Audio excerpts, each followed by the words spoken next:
18일 국내 증시는 2거래일 만에 상승 마감했습니다. 이날 코스피는 전날 대비 38.53포인트, 1.23% 상승하면서 3,173.05로 거래를 마쳤습니다. 코스닥 역시 전날 대비 6.6포인트, 0.69% 상승하면서 969선에서 마감이 됐습니다. 수급 상황 살펴보겠습니다. 이날 유가증권 시장에서 기관 투자자 홀로 9,745억 원을 순매수했고요. 개인과 외국인은 각각 6,399억 원, 3,500억 원을 순매도했습니다. 특히 외국인은 이로써 6거래일 연속 매도 행진을 이어가는 모습이었고요. 코스닥 수급 상황 살펴보겠습니다. 코스닥에서는 기관과 외국인이 각각 939억 원 그리고 903억 원을 순매수했고요. 개인 투자자는 1,676억 원 매도 우위를 나타냈습니다. 이날 코스피 시가총액 상위 종목 가운데서 삼성전자 고압으로 마감이 되면서 종가 기준으로 2거래일 연속 7만 원대에 머무르는 모습이었고요. SK하이닉스는 2.9% 올랐습니다. 이 가운데 LG화학도 2% 강세를 나타냈고요.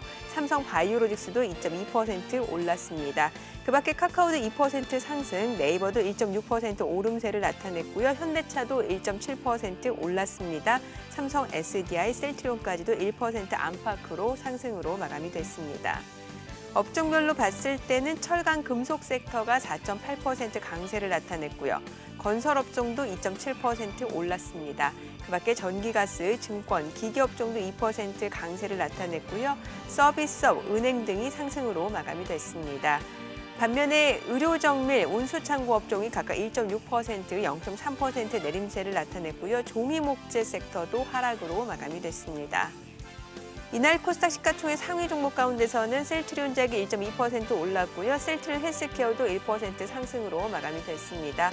펄어비스도 역시 5% 강세를 나타냈고요. 그밖에 카카오게임즈 0.3% 오름세, 에코프로비엠도 0.3% 올랐습니다. 그밖에 HLB, SK머티리얼즈도 1% 상승으로 마감이 됐고요. 반면 스튜디오 드래곤은 약보합, CJ ENM은 0.7% 상승으로 마감이 됐습니다. 이날 서울 외환시장에서 원달러 환율입니다. 전일보다 4원 30전 떨어지면서 달러당 1,130원 50전에 거래를 마쳤습니다.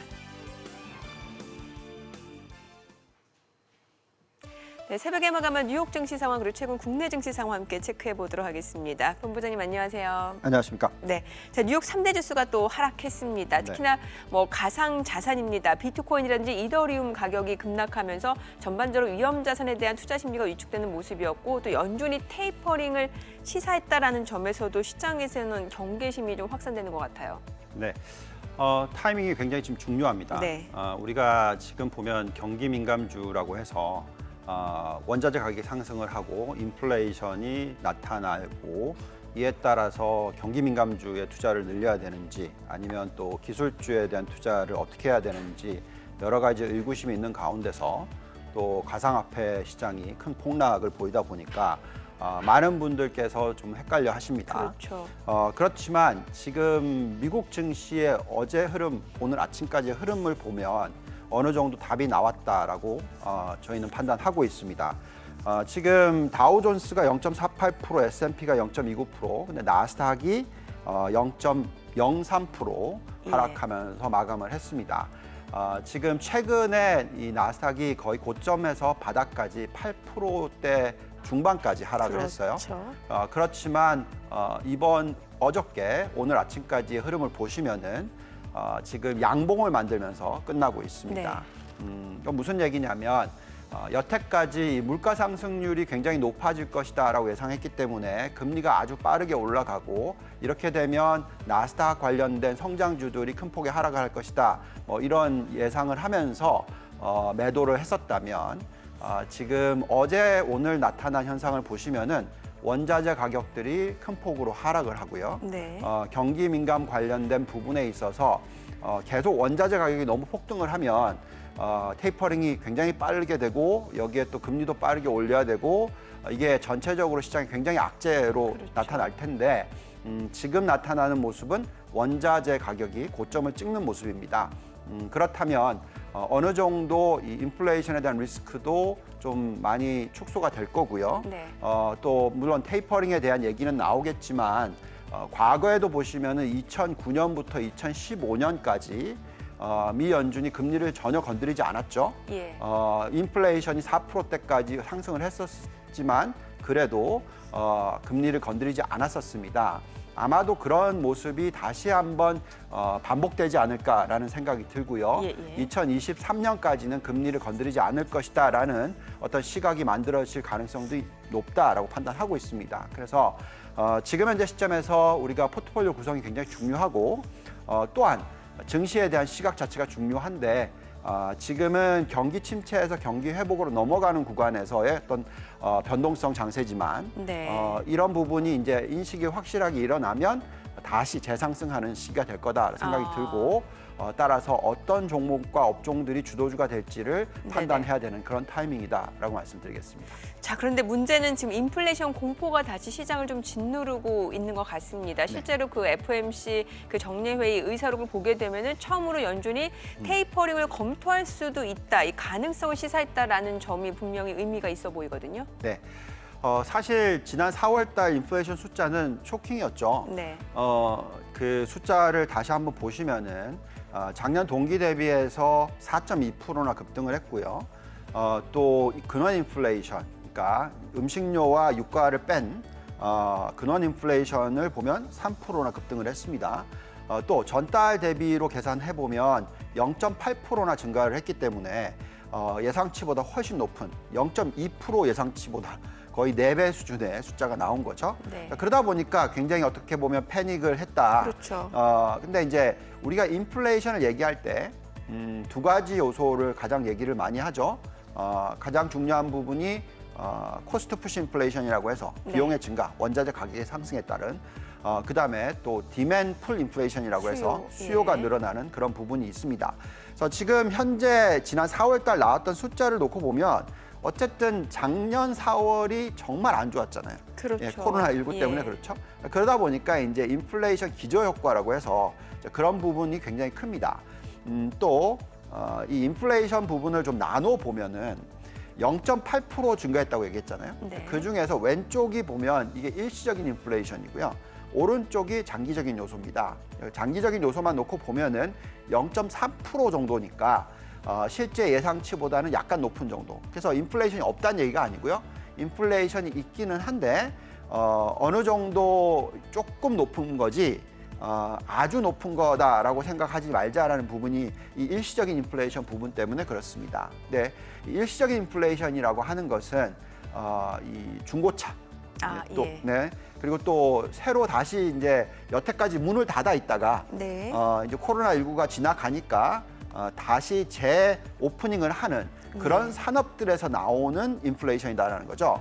자, 이거는 아직까지 가동률이 100% 찬 부분들이 아닙니다. 그래서 금방 다시 떨어질 수 있는 가능성이 있죠. 예를 들어서 호텔이라든지 항공이라든지 이런 쪽은 거의 가동률이라고 얘기할까요? 뭐 아큐펀시 레이쇼라고 할까요? 어쨌든 거의 전체가 100이면 예. 그중에 20%, 30%밖에 쓰지 않았던 거거든요.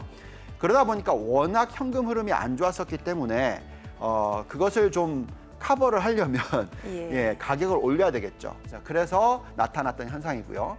또 중고차 비중이 굉장히 크다고 얘기를 했죠. 여기 보시면은 거의 뭐 0.4%포인트 정도 영향을 미쳤습니다. 근데 이게 뭐냐? 지금 현재 시점을 보면은 자동차 시장이 전기차나 이런 쪽이 훨씬 더 관심이 많은데 네. 반도체가 지금 제대로 공급이 안 되다 보니까 빨리 안 나오다 보니까 근데 다시 여행을 가고 싶고 운전하고 싶고 하다 보니까 중고차를 사는 거죠. 중고차는 대부분 다 개솔린 차 아니겠습니까? 예. 근데 이게 미래지향적인 건 아니죠. 그래서 과거의 레거시를 가지고 투자를 하는 것이니까 그 부분이 오랫동안 유지될 것 같아 보이지는 않습니다. 그래서 그런 부분들을 감안한다면 인플레이션이 일시적이다라고 생각을 하고요. 네네네. 네, 또 중요한 부분은 아무래도 이제 신규 고용이라든지 이런 부분들의 숫자를 보고 있으면 예. 인플레이션이 크게 올라가지 못할 것 같다라고 예상이 드는데요. 예, 그럼 고용 시장은 저희가 또 전화 연결해서 전략을 듣고 좀 이어보도록 하겠습니다. 자, 오늘 양시장 혼조세 출발이 예상이 됩니다. 저희 잠시 후 동시효과 상황 그리고 전략으로 돌아오겠습니다.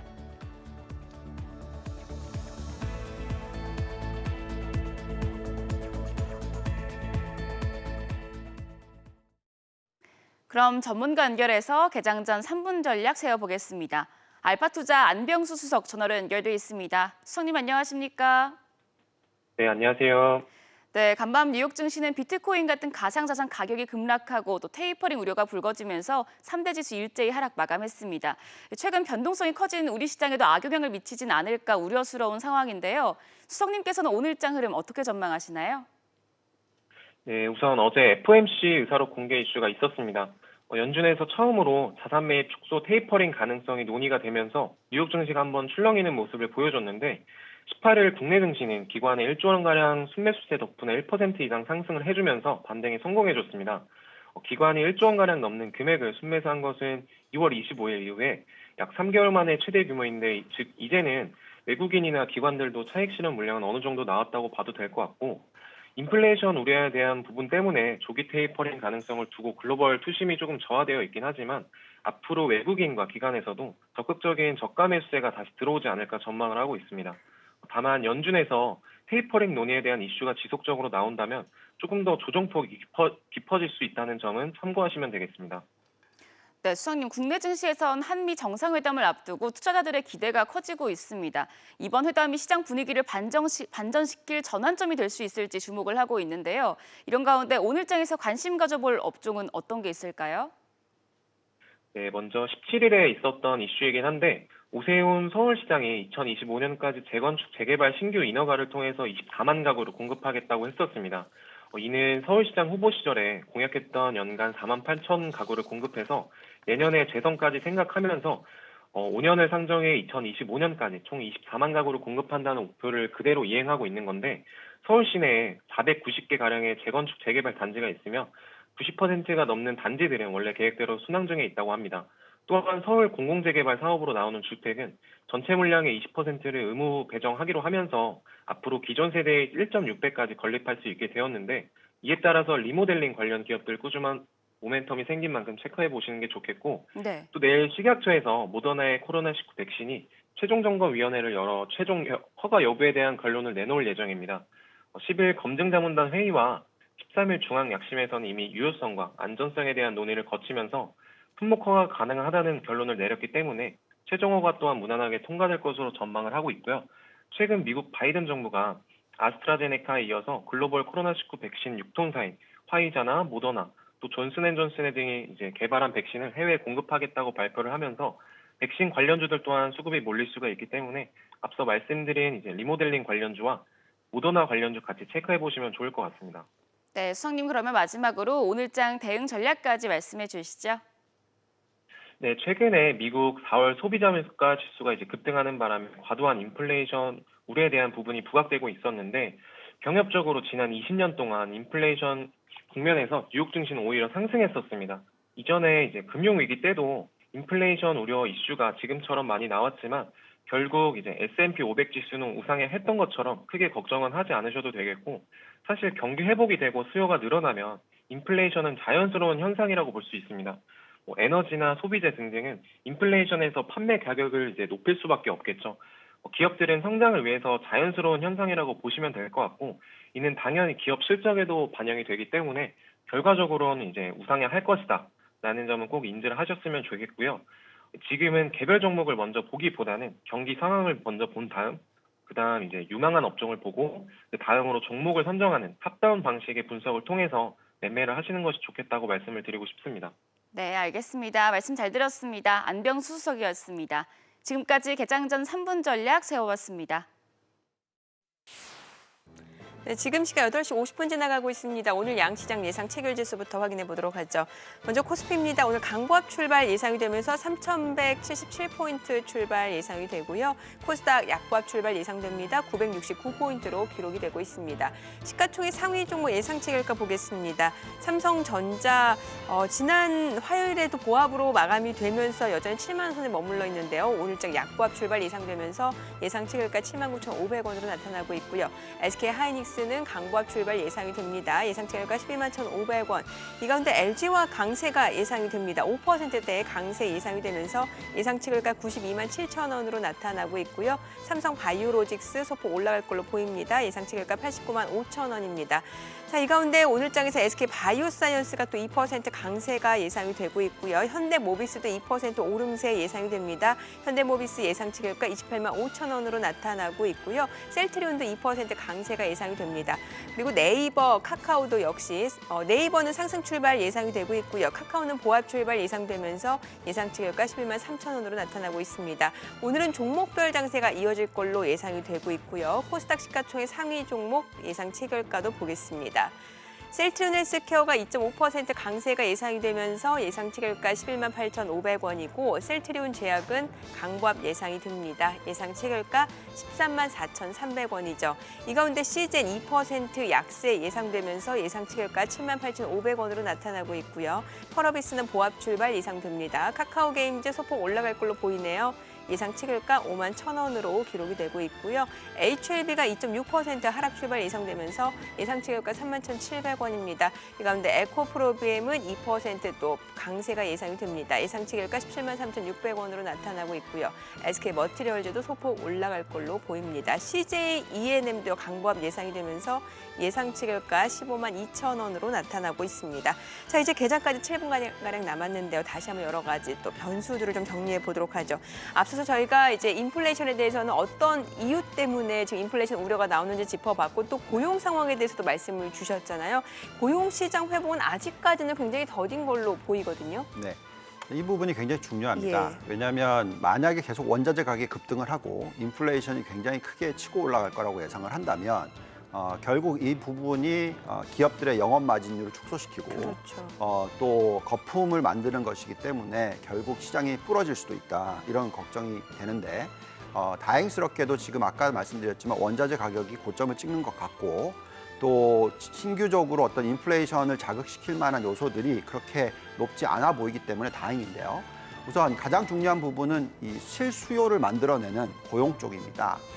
지금 신규 고용 추이가 발표됐었는데 지난달에 26만 6천 명이 추가로 고용이 됐는데 원래 예상치가 거의 100만이었거든요. 그러니까 거의 쇼크 수준으로 숫자가 나왔습니다. 또 실업률 추이가 나왔었는데 원래는 이제 5.8%로 떨어질 거라고 예상을 했었는데 오히려 올라가면서 네. 6.1% 숫자가 나왔고요.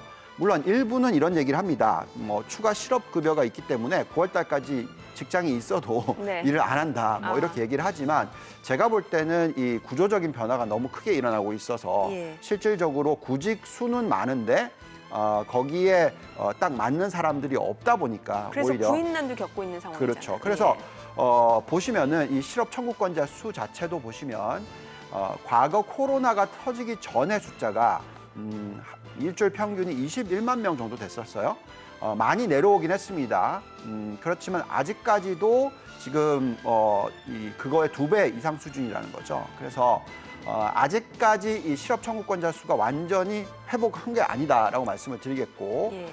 또 중요한 것은 이 청년 실업률입니다. 우리나라도 문제지만 미국도 문제고 대부분의 선진 국가들이 문제점을 겪고 있는 부분인데 이 숫자를 보고 있으면 코로나가 터지기 전에가 한 8%대 평균인데요. 네. 지금은 많이 떨어졌다고 하더라도 아직까지도 11%대랍니다. 그래서 이런 모습이 계속적으로 전 세계적으로 나타나고 있는 현상이다. 그 이유는 그만큼 어떤 이 구조적인 변화가 생기고 있죠. 이 산업 혁신이 일어나고 있고 온라인상, IoT상, 뭐 또 AI, 뭐 자동화 이런 부분들이 굉장히 가속화가 많이 되다 보니까 어떻게 보면 임금 상승률이 이렇게 뒷받침되지 못하는 부분이 있습니다. 자, 이런 부분이 어디에 나오냐면 노동 참여율에서 나오는데요. 네. 과거에 3차 산업혁명이 일어났었던 자동화 시대에 노동 참여율이 60% 미만이 아주 오랜 기간이 유지됐다면 최근에도 지금 많이 떨어져서 62% 미만에서 계속 지금 이어질 가능성이 높다라는 부분이 되겠습니다. 자, 그렇다면 결국 이 생산성이 얼마나 빠르게 증가하느냐가 중요하거든요. 예. 그래서 지금 생산성을 보시면 과거의 역사가 연간 단위로 이 3차 산업혁명이 있었을 때 2.8%씩 증가하는 시대가 있었고 또 굉장히 긴 주기, 1982년부터 2000년 주기는 연간 2.2% 증가를 했어요. 중요한 건 지금 어떻게 되고 있냐. 최근에 굉장히 이 속도가 낮았었다가 지난 1년만 놓고 보면 4.1%로 크게 급증을 했습니다. 네. 이게 왜 그러냐? 코로나19 때문에 그렇죠. 그래서 그만큼 지금 자동화, 가속화, 뭐 구조 조정의 변화 이런 부분이 나타나다 보니까 저희가 판단하는 인플레이션을 자극하는 요소가 그렇게 특히 수요 부분에 있어서는 높지 않다라고 판단이 듭니다. 그렇기 때문에 지금 기업 실적이 거의 최고입니다. 예. 지금 영업 마진율을 보시면은 과거의 코로나19 고점 12.1%를 훨씬 뚫고 올라가서 지금 12.8%나 됩니다. 이런 숫자가 나온다라는 것은 우리가 주식 투자를 하지 않으면 안 되는 거죠. 왜냐하면 임금 상승률만 가지고 예금을 했다가는 실질적으로 쫓아가지 못하게 되는 네네. 현상이죠. 이 기업들의 영업 마진율이 12.8%, 예. ROE가 자기 자본 수익률이 20% 이런 거를 사야죠. 그래야지만 내 실질적인 가치가 늘어난다라는 겁니다. 그래서 지금 현재의 상황에서는 주식에 대한 어떤 부담이 있을 수는 있으나 인플레이션 우려 때문에 네. 오히려 이번에 조정을 좋은 기회로 삼으셔야 된다라고 말씀을 드리고 있습니다. 그러니까 사실 많은 투자자분들이 지금 우려하는 부분은 최근에 물가 상승률이 워낙 가파르다 보니까 이게 연준이 테이퍼링을 조기에 시행하는 거 아니냐라는 우려가 있었는데 사실 그 통화 정책에는 물가뿐만이 아니라 고용 시장도 같이 들어가 있는데 이 고용 시장만 놓고 봤을 때는 아직까지 연준이 테이퍼링을 조기에 집행하기는 좀 쉽지 않다 이 여건을 말씀해 주신 거고 네. 또 S&P 500 기업들의 영업 마진율을 봤을 때는 추가적으로 상승 여력이 더 남아 있다 이런 그렇죠. 말씀 주신 거죠. 네. 그럼 실질적으로 어느 정도까지 올라갈 수 있는지 어느 정도 고점을 예측해 보는 것도 굉장히 중요해 보여요. 네. 만약에 앞으로 뭐 추가적으로 거의 지금 어깨까지 왔다. 예. 그래서 목 어깨까지 왔기 때문에 앞으로 상승 여력이 뭐 10% 20% 미만이다. 네. 그러면 거의 80% 올라왔으니까 이제 팔아야 되겠죠. 그렇죠. 네, 근데 그게 아니라 만약에 지금 이제 겨우 허리까지밖에 안 왔다라고 생각한다면 앞으로 계속 추가 투자를 하시겠죠. 그래서 이제 그런 부분들을 좀 짚어봐야 될 것 같습니다. 지금 현재 시점을 보면은 과거의 이 사이클하고 비교를 해보면 지금이 아마도 이 1982년부터 2000년 있었던 이 18년 정도 되는 주기의 상승을 지금 12년 정도 하고 있다라고 우리는 판단하고 있고요. 그렇다면 앞으로 추가적으로 6년 가까이 상승을 할 수 있는 그런 여건이 될 수 있다. 특히 지금 경기 침체에서 경기 회복으로 넘어갔고 네. 이 경기 회복으로 넘어가서 경제 성장률이 안정적으로 앞으로 몇 년간 일어날지 정확하게 모르기 때문에 그럼 우리는 오히려 다시 시작 단계다라고 생각하실 수가 있습니다. 그래서 과거에 이 1982년부터 2000년도에 도대체 얼마나 올랐냐 이걸 보면은 바닥 대비해서 고점까지 S&P 500이 자그마치 1350% 올랐어요. 예. 네, 지금 그럼 우리는 얼마나 올랐냐? 지난 2009년 바닥 대비해서 이제 겨우 526% 올랐습니다. 그러니까 아직까지 그때와 비교해 보면 훨씬 적게 올랐다라는 거죠. 또 그때와 비교해 봤었을 때 그럼 기업들의 수익은 어떠냐? 네. 지금 기업들의 수익은 그때보다도 약 1.6배 정도 더 높다. 그렇기 때문에 그때 올라간 폭보다 훨씬 더 많이 상승하고 끝날 수도 있다라는 거죠. 자, 그렇게 계산한다면 지금 미국 증시가 앞으로 5년 동안 100% 상승해도 이상할 게 없다라는 겁니다. 자, 그렇다면 지금의 이 조정을 좋은 기회로 삼으셔야 되는 것이고 중요한 것은 근데 어디가 돈을 많이 버느냐 예. 이런 걸 이제 찾아보시는 게 중요하겠습니다. 또 그 이외에 우리가 지금 지켜보는 이 유동성 관련된 지표도 있잖아요. 네. 그러니까 우리가 유동성 지표를 어떻게 보냐면 M2 증가율을 가지고 M2 숫자를 가지고 시가총액이랑 비교해서 보잖아요.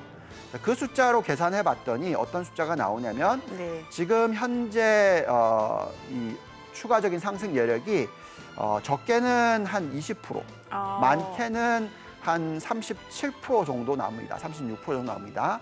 그래서 유동성으로 그럼 저희가 또 그 유동성 얘기는 또 개장하고 조금 더 구체적으로 들어보도록 하겠습니다. 자, 오늘 국내 증시 개장하겠습니다.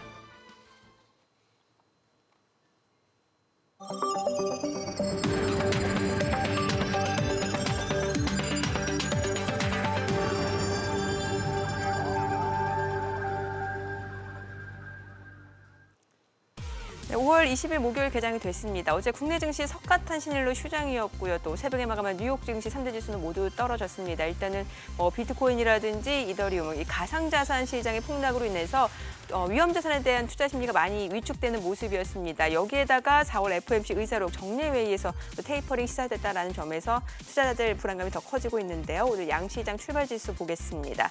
코스피입니다. 지금 현재 약보합 출발 나타내고 있습니다. 3,159포인트. 그리고 코스닥도 마찬가지네요. 967포인트입니다. 자, 오늘 장중에 또다시 상승으로 전환해낼 수 있을지가 또 관전 포인트가 될 것 같고요. 시가총액 상위 종목 시초가 보겠습니다. 삼성전자가 여전히 7만 원 선이네요. 0.5% 내림세를 나타내면서 79,200원이고요. SK 하이닉스 오늘 0.8% 떨어집니다. 시초가가 12만 원이고요. 네이버는 보합이네요. 349,500원에 거래되고 있습니다. 그리고 카카오는 0.4% 내림세고요. 이 가운데 삼성 바이오로직스가 0.6% 상승으로 90만 원 선이 또 다시 회복이 됐습니다. 지금 보시다시피 LG와 삼성 바이오로직스, 네이버가 상승 중이고요. SK 하이닉스는 보합, 카카오는 내림세를 나타내고 있습니다. 오늘 전반적으로 지금 그동안 좀 떨어졌던 LG화학 2차전지 관련주가 그동안 많이 좀 주가 조정을 받았었죠. 오늘 또 최근에 또 꾸준하게 다시 한번 반등을 나타내면서 오늘도 LG화학은 상승세를 이어가고 있습니다. 나흘 연속 오름세고 특히나 LG화학 같은 경우는 역대 최고 영업이익을 달성했다는 소식이 전해지고 있고요. 또 2차전지와 관련해서 다시 한번 상승 모멘텀이 이어지고 있는 것 같습니다. 90만 6천 원에 거래가 되고 있고요. SK이노베이션도 마찬가지입니다. 지금 현재 0.9% 오름세로 28만 500원에 거래가 되고 있습니다. 그리고 삼성 SDI는 지금 하락 흐름이 이어지고 있는 모습이고요. 자, 지금 오늘은 종목별 장세라고 좀 보시면 될 것 같습니다. SK 바이오사이언스 그리고 SK 아이테크놀로지가 1% 상승 중이고 네이버가 오름세, 삼성 바이오로직스가 강보합 출발 나타내고 있고요. 최근에 많이 올랐던 경기 민감주들, 철강주들 오늘장 낙폭이 좀 깊어지고 있습니다. 포스코가 3% 약세를 나타내고 있습니다. 지금 37만 2,500원.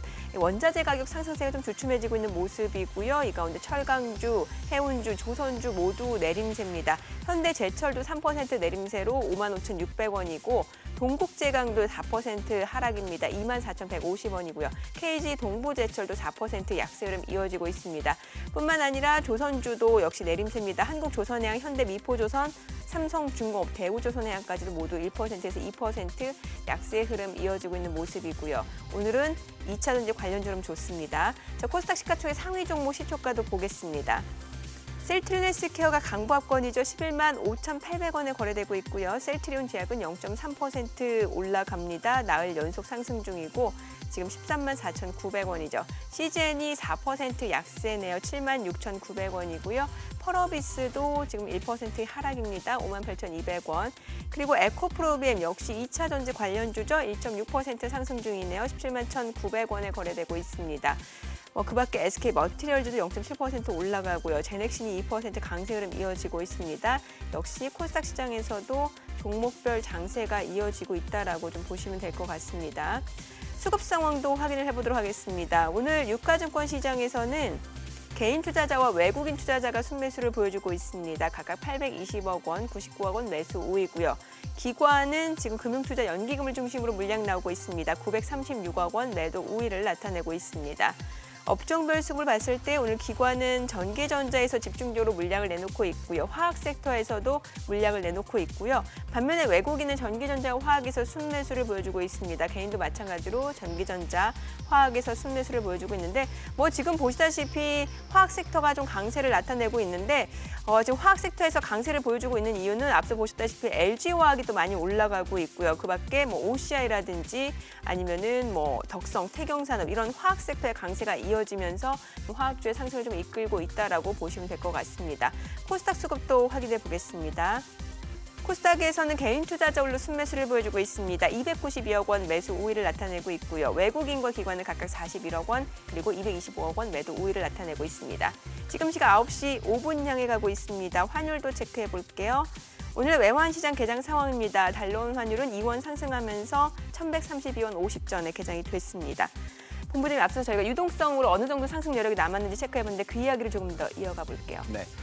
아까 먼저 말씀드렸던 거는 그 펀더멘탈을 통해서 ROE와 지금 금리를 감안했었을 때 시장이 앞으로 2배, 그러니까 100% 올라가도 이상할 거 없다. 앞으로 5년 동안에 그런 얘기를 해드렸다면 이번에는 그냥 유동성 지표로 봤었을 때 어떠냐라는 부분인데 여기에 나와 있듯이 지금 M2 나누기 시가총액으로 계산했었을 때 추가적으로 상승할 수 있을 만한 여력이 지금 현재 M2 숫자만 가지고 계산하더라도 평균적으로 한 30% 정도가 나오고요. 네. 나스닥 같은 경우에는 거의 한 36%, 또 S&P 500 같은 경우에는 한 17% 정도가 나옵니다. 그런데 지금 테이퍼링 얘기를 하고 있잖아요. 네. 테이퍼링을 한다 하더라도 그러면 M2가 축소되느냐? 그게 아니고요. M2의 성장률이 둔화될 뿐입니다. 지금 현재 M2 증가율이 올해 거의 24%예요. 아마도 테이퍼링이 일어나면 이게 10% 미만대로 떨어질 겁니다. 그렇지만 그래도 이 M2 숫자는 늘어나겠죠. 그렇다면 이 상승 여력이 더 늘어나게 되는 거죠. 그래서 유동성만 가지고 보더라도 아직까지 추가적으로 상승할 수 있을 만한 룸이 앞으로 10% 이거 끝 이게 아니라 추가적으로 어느 정도 올라갈지 정확한 정답이 없다 보니까 우리가 좀 마음을 좀 편하게 가질 필요가 있다라는 거죠. 물론 지금 아직까지는 이 테이퍼링이나 금리 인상에 대한 우려가 있다 보니까 좀 숨고르기가 필요하고 어느 정도 펀디멘탈이 좋을지에 대한 확인이 필요하기 때문에 좀 시간이 걸릴 수는 있습니다만 우리가 판단하기에 가을철이 되면 다시 증시가 네. 재상승할 수 있지 않을까라는 기대를 가지고 있습니다. 또한 또 다른 지표를 하나 보면은요. 미국의 예대율과 중국의 예대율이 있어요. 네네. 이게 왜 중요하냐면 만약에 예대율이 100%보다 높다면 100% 근처에 왔다면 이때는 정말 큰 하락장이 나타나기 시작할 수도 있습니다. 그건 뭐냐면 예금 대비해서 대출을 너무 많이 해준 것이 되기 때문에 조금만 인플레이션 리스크가 있고 우려가 되면은 이게 부러질 수가 있는 거죠. 그래서 만약 숫자가 거기에 가깝다면은 지금 우리가 크게 걱정을 하셔야 되겠지만 지금 현재 시점에서 미국의 예대율이 정말 많이 떨어져서 이제 겨우 61%밖에 되지 않고요. 또 중국도 많이 올라오기는 했습니다만 이제 겨우 77% 수준이라는 거죠. 그래서 이런 부분들을 감안했었을 때 아직까지 글로벌 증시가 고점을 찍었다라고 얘기하기에는 너무 거리가 멀다라고 말씀을 드리겠습니다. 자, 그렇기 때문에 지금 현재 시점에서는 조금 쉬어가는 시기 네. 그리고 어떤 주도주가 어떤 국가들이 중요한지를 찾아보는 시기라고 말씀을 드리겠습니다. 네. 자, 그리고 이제 국내 증시 최근에 좀 반도체 섹터가 예상만큼 좀 힘을 내주지 못하면서 시장이 뭔가 탄력적으로 올라가지 못하고 있는데 사실 본부장님께서는 그동안 이제 신흥국 내에서는 우리나라하고 반도체 비중이 큰 대만을 좀 눈여겨봐야 된다, 네. 좋게 봐야 된다는 말씀 주셨잖아요. 네. 지금 한번 차트를 올려봐 주시면 대만 가권 지수가 최근에 한 달 동안에 거의 급락을 했어요. 예. 고점 대비해서 14.7%나 폭락을 하기도 했습니다. 자, 이게 왜 그랬냐면 대만 가권 지수 중에서 전체 시가총액의 30% 이상이 한 종목이에요. 뭐냐면 TSMC입니다. 그렇죠. 반도체 파운드리 쪽이죠. 근데 이 회사의 매출이 예상보다 낮게 나왔어요. 오히려 분기별로 하락했습니다. 그래서 이게 반도체 사이클 끝난 거 아니냐 이런 걱정들을 많이 하셨어요. 네. 그런데 이거는 대개 볼 때는 단기적인 어떤 흔들림이다라고 생각하고요. 장기적인 펀디멘탈은 정말 대만은 좋아 보입니다. 특히 반도체 관련 쪽에 있어서 TSMC의 실적도 마찬가지고요. 일시적인 현상이지 장기적인 현상이 아니다라고 말씀을 드립니다. 정전이 일어났던 부분도 있고요. 네. 지금 현재 시점에서는 다들 좀 걱정들을 많이 하시지만 반도체 수요는 4차 산업혁명에 있어서 가장 중요한 것이고 앞으로 어느 정도 수요가 늘어날지 또 가동률은 거의 지금 100% 수준이고 이런 부분을 감안했었을 때 추가적인 상승이 있을 거다 예상하고 있고요. 실질적으로 대만 가권 지수가 좀 빠르게 올라오는 모습도 보여주고 있습니다. 또 코스피는 어떨까요? 네. 코스피도 마찬가지로 올해 연초에 굉장히 상승 많이 하다가 큰 폭의 하락을 했죠. 그렇죠. 그리고 지금은 계속 숨고르기가 나타나고 있습니다. 특히 반도체 관련 업종 종목들은 고점 대비해서 20% 가까이 최근에 급락하기도 했죠. 삼성전자는 지금 79,000원 선까지 그렇죠. 내려왔어요. 96,000원 근처였으니까 예. 15% 정도 하락을 했고 SK하이닉스가 15만 원에서 지금 하락해서 맞아요, 12만 원 깨졌으니까 20% 넘게 하락을 네. 하기도 했습니다. 그러다 보니까 이 종목들이 아직 못 가고 있어서 다들 좀 걱정들을 많이 하시는 것 같습니다. 자, 그런데 우리가 돌려보는 적절한 잔존 가치 모델상의 매력도를 구해보면은 예.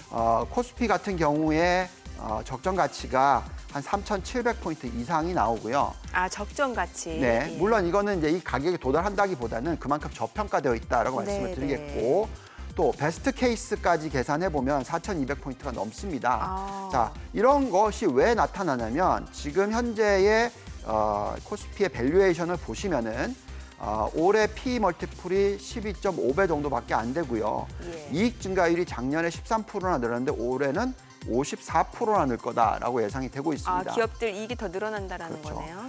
이 정도의 이익이 늘어나는데 주가가 마이너스다. 이건 아니라고 보고요. 아마도 실적이 계속 발표가 되면 제자리 찾아가기가 일어날 거다 예상을 하고 있습니다. 또 대만을 들여다보면 대만도 마찬가지로 지금 가권 지수의 상승 여력이 33%나 나옵니다. 네. 코스닥도 20% 이상이 나오고요. 그래서 지금 이 두 국가가 전 세계에 있어서 가장 저평가되어 있다라는 것만은 사실이라고 말씀을 우리나라랑 드리고요. 대만이요. 예, 그렇습니다. 그래서 지금 대만 가권의 밸류에이션을 또 보면은 대만은 P 멀티플이 약간 높습니다만 15배 이하 수준이고요. 네. 또 ROE는 14%까지 올해 급등할 거다라고 예상이 들고 있고, 또 상승하는 이익 증가율이 자그마치 36%다. 결국 이 두 개의 국가만큼은 지금 정말 매력이 있고, 신흥국이 예를 들어서 전체 포트폴리오의 30%를 투자를 한다면 예. 한국과 대만의 비중이 3분의 2는 돼야 된다. 아. 그러니까 전체 글로벌 투자에 있어서 20% 이상을 예. 한국과 대만에 투자하는 것이 적절하다라고 계속 말씀을 드리고 있습니다. 그래서 이런 쪽에 대한 관심을 지금 가지셔야 되는 시기다라고 말씀드릴게요. 또 그런데 베트남도 좀 좋게 보셨잖아요. 그러면은 신흥국에서 3분의 1은 우리나라와 대만이고, 그럼 나머지 10%는 혹시 베트남인가요? 네, 나머지 10%는 베트남과 예. 러시아가 러시아, 최근에 예. 빠르게 올라왔습니다. 그래서 우선 베트남부터 보겠습니다. 네. 베트남의 올해 이익 증가율이 22% 정도 되고요. PER은 15배 조금 넘습니다.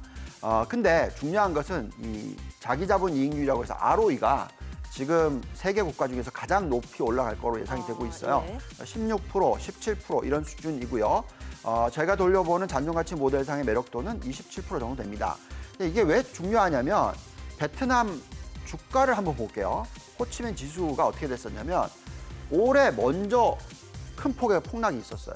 1월 달에 다들 걱정 많이 했었을 때 네. 가장 먼저 흔들어댔던 게 베트남 호치민 지수인데 고점 대비해서 자그마치 16.7%나 하락을 시켰어요.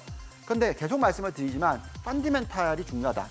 근데 베트남의 펀디멘탈이 워낙 튼튼하다 보니까 지금 그 저점에서 자그마치 30% 급등을 했습니다. 그러니까 그만큼 전 고점을 다시 뚫고 올라갔다는 모습이죠. 이것을 대만하고 비교해봐도 마찬가지입니다. 지금 크게 하락을 했지만 그 전 고점을 뚫고 올라갈 건데 앞으로 몇 개월 안에 3개월 내지 4개월 안에 다시 올라갈 거다라고 예상을 하고 있는 것이고요.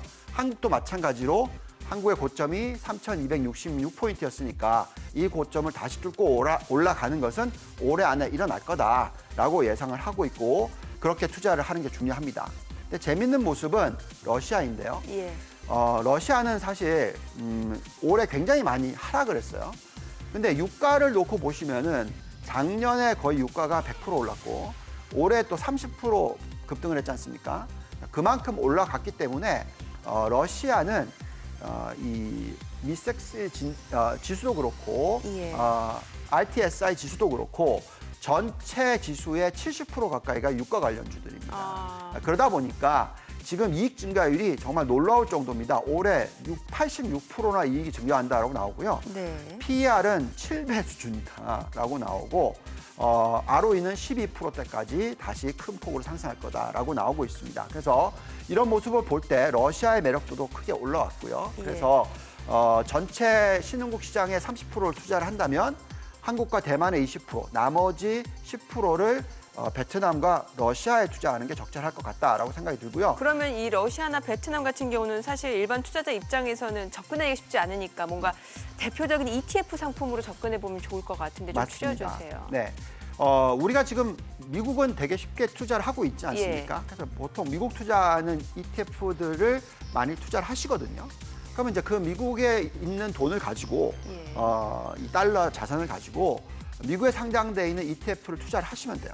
그러니까 러시아나 베트남 그렇죠. ETF를요. 미국에 상장돼 있는 베트남 ETF가 BNM이라는 게 있고요. 예. 그다음에 미국에 상장돼 있는 러시아 ETF가 RSX 그리고 ERUS 예. 그리고 또 2배짜리 레버리지 ETF가 RUSL이 있습니다. 그래서 이렇게 4개의 ETF를 활용을 하셔서 이 2개 국가의 투자를 일정 부분 하시는 것도 올해를 보면 상당히 괜찮지 않을까라는 기대를 가지고 있습니다. 그러면 또 역시 우리나라도 미국에 상장된 우리나라 ETF를 투자하는 것도 괜찮다라는 얘기인가요? 예, 괜찮긴 합니다. 근데 이제 꼭 굳이 예. 한국에 투자를 하실 수 있는데 그죠. 그렇게까지 할 필요는 없을 것 예. 같고요. 근데 3배짜리 레버리지가 있어서 네. 뭐 그거를 활용하는 것도 네. 나쁘지 않은데요. 그렇지만 어쨌든 레버리지 상품은 좀 예. 조심스러우니까 예. 될 수 있으면 한국도 예. 우리가 지금 좋아하고 있는 이런 업종들이나 ETF들을 활용을 하시는 것이 좋겠다라고 말씀을 드리겠고요. 전체적으로 신흥국의 지금 상승 여력을 보시면은 이 전체적으로 한 14% 정도 상승 여력이 있고 예. 가장 좋아 보이는 국가가 한국과 대만 그리고 다음이 베트남, 러시아 또 다시 또 한국의 코스닥 그리고 좀 더 나아가면 중국의 심천시장 이렇게 보여집니다. 그리고 굉장히 중요한 부분은요. 신흥국 시장이 잘 가려면 예. 달러 지수가 굉장히 중요한데요. 그렇죠. 예, 지금 달러 지수 한번 보시면은 고점부터 지금 많이 하락을 했고 추가적으로 더 하락하지는 못한다 하더라도 어쨌든 간에 90대 수준에서 안정적인 모습을 보여줄 확률이 높다.